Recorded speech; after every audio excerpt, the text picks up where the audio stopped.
Billy Kid is by far one of the best characters in Zenless Zone Zero. This very much mysterious character has been the subject of so much suspicion that Hoyo just had to give him his much requested new form. Following in the footsteps of Soldier Zero and leaving only Nicole and Nekomata with upgrades pending, because we all know that Nicole will upgrade herself in due time, and Nekomata's origins are entirely unknown, and she's got this triangle thing on her forehead, along with her insane aptitude for stealth and being able to steal Anbi's wallet without her even knowing it. Which is a crazy feat considering who Anbi is and her insane awareness. No shot that she's just some normal street rat cat girl. Nicole has a full squad of demons on her side, and we have just got to figure out what's going on with Neko in the future. But that's a subject for another day, because I am not convinced that Billy Kid's origins are what we are told they are. And what I mean by this is that there is a secret behind the lost technology Billy says that he is from. And I can't think of a better time to drop this theory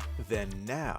So without further ado, this is the true origins of Billy Kid revealed. Okay, so as we know, Billy was the champion of the Sons of Caledon and the first ever Red Scarf. But what was he before he was sold to Caledon? Well, as we are told, he was found by a guy named Apon and his mentor in the Lost Tech ruins of the Outer Ring. That is all we are told.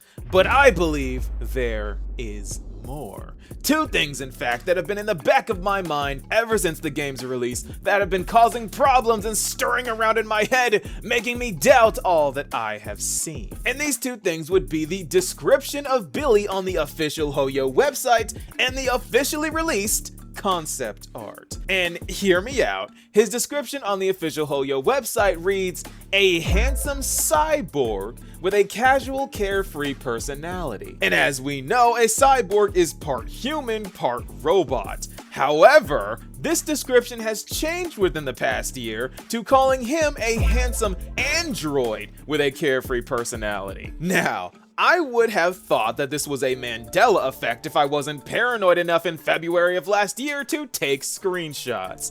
And it's also still on the wiki, so just to verify, they're right over there. So I want to ask the question, is Hoyo hiding things from us? Again, because a cyborg and an android are two entirely different things. A cyborg is part human and an android is entirely robotic, meant to mimic a human. But last year was still early and the devs could just be fleshing everything out in terms of lore, so I would just sweep this all under the rug if it wasn't for this other thing. Because according to the concept art of Billy that was once again officially released in Famitsu magazine, he was a human, then his design changed into what he is now.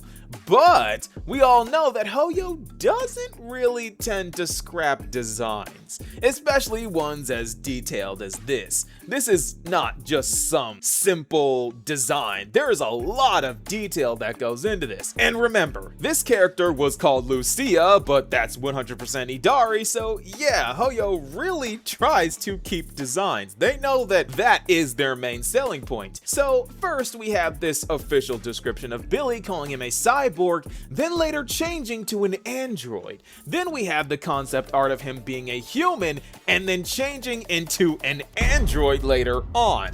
See how this is just getting weird? No? Okay.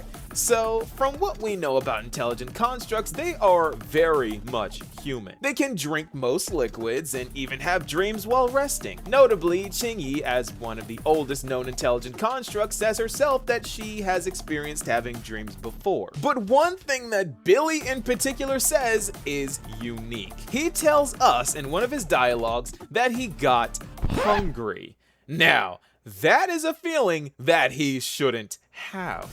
One reason being that he doesn't have a mouth, or maybe he does, maybe that's just behind his black mask thing. But regardless, if he is the intelligent construct that he claims to be, he can't consume food. So why would he get hungry. These are human characteristics that Billy just happens to have that are never explained and never addressed. Are these breadcrumbs teasing at the progression of Billy's character development, or just random coincidences that all point towards a single conclusion?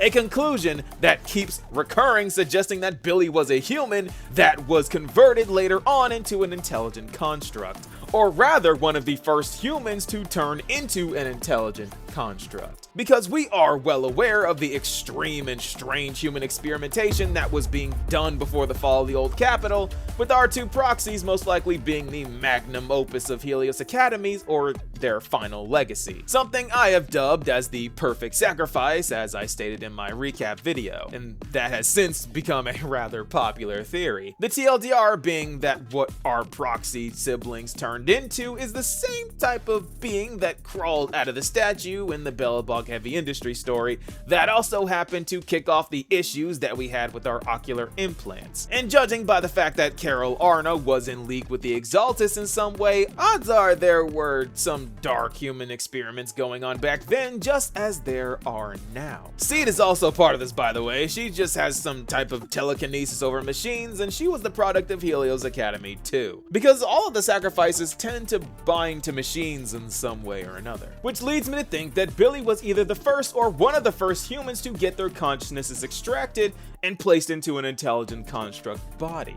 And for one reason or another, he was scrapped. Probably due to his memory loss of being a human in the first place, for example. He clearly thinks he's an intelligent construct now, but because he at times has the desire to eat when he obviously can't, makes me think that he still retains some memories of being a human. Maybe only basic fundamental ones. But there is one more suspicious thing that has served as the tipping point that forced me to make this video. And it is that Orphe and Magus are rerunning after the longest time and just so happens to be on his banner. The one character in the game that got their consciousness pulled out and placed into the body of an intelligent construct. Magus is the same thing Billy is, and that is why they are rerunning together. Because we know well enough already that Hoyo just loves to put characters that are involved in the story on banners. They don't always do this, I'm not gonna pretend that they do, but it is a thing that they try to do. It's either a gameplay connection or a story connection.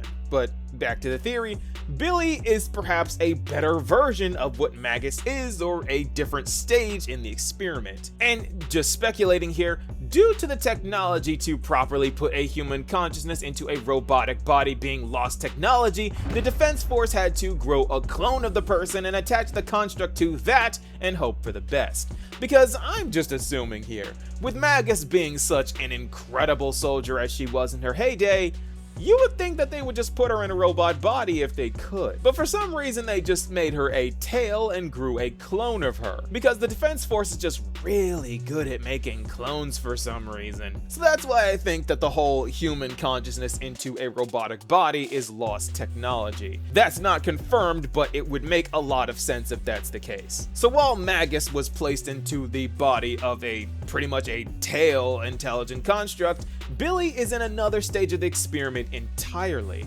While he doesn't know what he was before becoming a cyborg and thinking that he is an android, he is alive, and odds are his personality didn't change much. He was just thrown out due to not being perfect, just like Anby was. She had too much compassion and was too disobedient, so they didn't bother trying to resuscitate her. They eventually got rid of Soldier 11 as well for the same reason of not being perfect. I say this with certainty because there is no coincidence behind literally every member of Obel Squad having a disability. We already know about Orphe and Magus. Trigger is literally blind, Seed is mentally unstable, Soldier 11 has memory issues, and yeah, Obel Squad is a gang of disabled soldiers, or handicapped, whatever word you want to use. So if Billy was a product of the Defense Force experimenting with human consciousnesses, he was probably thrown out, possibly because he didn't have the memories of who he was before the experiment took place. He believed he was an android just as he does now, an android that can feel hunger. That is his flaw. Because I'm not one that believes that Hoyo does things for no reason. They love to just sneak things in there, those little details like this. We already saw this on Anby, and now we have Billy, a guy so dangerous that he was sold as a weapon. He didn't train or need upgrades, he just showed up in Caledon armed to the teeth, red scarf blowing in the wind. That has Defense Force written all over it. This is why his concept art is teasing his future, this is why he can feel hunger, this is why he is described as a cyborg and an android, and this is why he is on the banner with Magus. Just like we and Seed are the same kind, so is Billy with Magus. They are two different stages of the same experiment.